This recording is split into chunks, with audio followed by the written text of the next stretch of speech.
کہا کاش میری ماں زندہ ہوتی تو تم دیکھتے میں اس کی کیسی خدمت کرتا. چونکہ ماں کو دیکھا ہے ابا کو دیکھا نہیں. اور 6 سال کا زمانہ گزرا ہے. 6 دن کے بعد آنسو ختم ہو جاتے ہیں، چاہے ماں مرے چاہے باپ مرے. ہفتے بعد کبھی کبھی رونا آتا ہے، 2 ہفتے بعد رونا بھی چاہو تو رونا ختم ہو جاتا ہے. 6 برس کی عمر میں ابوا کے جنگل کالے پہاڑوں میں میرے نبی کی ماں کو اللہ نے اٹھایا، اور 57 سال کے بعد میرے نبی حج کے لیے نکلے مدینہ سے. 12,000 کا قافلہ چلتے چلتے چلتے ابوا میں کچھ 70,000 ہو چکا ہے، اور آپ اپنی اونٹنی پہ سفر پر ہیں، راستے پر ہیں. آگے ابوا کا چھوٹا سا گاؤں ہے جہاں سارے قافلے نے ٹھہرنا ہے. آپ نے اپنی اونٹنی کو یوں موڑ دیا پہاڑوں میں. قریب کے لوگوں کو پتہ ہے کہاں جا رہے ہیں، باقی تو سب نیا مجمع ہے. وہ کہہ رہے ہیں کہاں جا رہے ہیں کہاں جا رہے ہیں. آپ اپنی اونٹنی کو اندر چلتے چلتے چلتے چلتے چلتے چلتے ایک جگہ اونٹنی کو بٹھایا. ایک پہاڑ ہے 70-80 فٹ اونچا، اس پہاڑ پر چڑھے. وہاں ایسے ہی چوکور سا میدان ہے، باقی سارے پہاڑ یوں ہیں. سن 2000 میں بھی اماں آمنہ کی قبر کی زیارت پہ گیا تھا.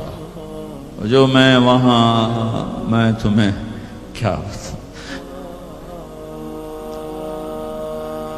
میں یہ واقعہ ہزاروں دفعہ سنا چکا ہوں. ہر دفعہ ہی ایسے رونے بیٹھ جاتا ہوں کہ پھر میں وہاں نہیں کھڑا ہوتا، پھر میں وہاں ابوا پہنچ جاتا ہوں.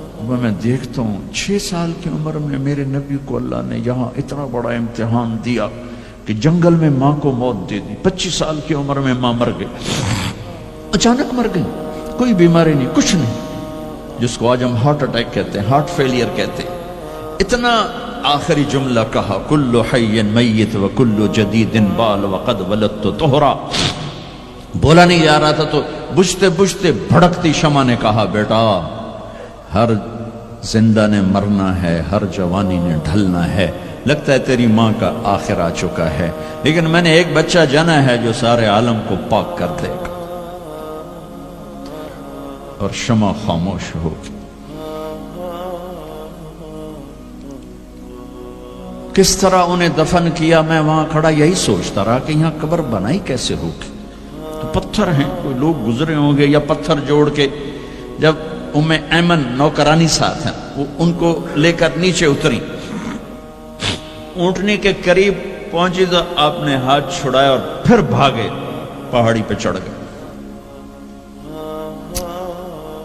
ایمن پیچھے گئیں تو وہ منظر تھا کہ شاید اس وقت عرش بھی رو رہا ہوگا. اللہ کے نبی نے ماں کی قبر کو چمٹایا ہوتا سینے کے ساتھ، قبر پہ ایسے گرے پڑے. اور جب ایمن قریب آئیں تو وہ نوحہ کہہ رہے تھے کہ پتھر بھی پگھل رہے تھے کہ ماں جی آپ کو تو پتا تھا آپ کے سوا میرا کوئی نہ تھا، آپ مجھے چھوڑ کے کیوں چلے گئے، آپ مجھے چھوڑ کے کہاں چلے گئے. ایمن نے اٹھانا چاہا، انکار کر دے گا، میں نہیں جاتا، میں نہیں ماں کو چھوڑ کے جاتا. کھینچ کے لے گئی، گھسٹتا ہوا بچہ پہاڑ سے اتارا. 2 دن روتے روتے مکے کا سفر ہے، پھر کھانا بھی بند ہو گیا، پینا بھی بند ہو گیا، سوائے زمزم کے چند گھونٹ پانی کے سارا دن نہ کھاتے تھے نہ پیتے تھے، اکیلے بیٹھے رہتے، نہ ماں نہ باپ نہ بھائی نہ بہن. اللہ 57 سال کے بعد ماں کی قبر پر پہنچے اور قبر کے سرہانے آ کر بیٹھے، گوڈے اوپر اٹھائے اور ہاتھ یہاں رکھے اور سر گوڈوں میں دے دیے، جیسے چھوٹے بچے رونے کی پوزیشن بناتے ہیں. یہ چھوٹی جگہ میں دکھا نہیں سکتا.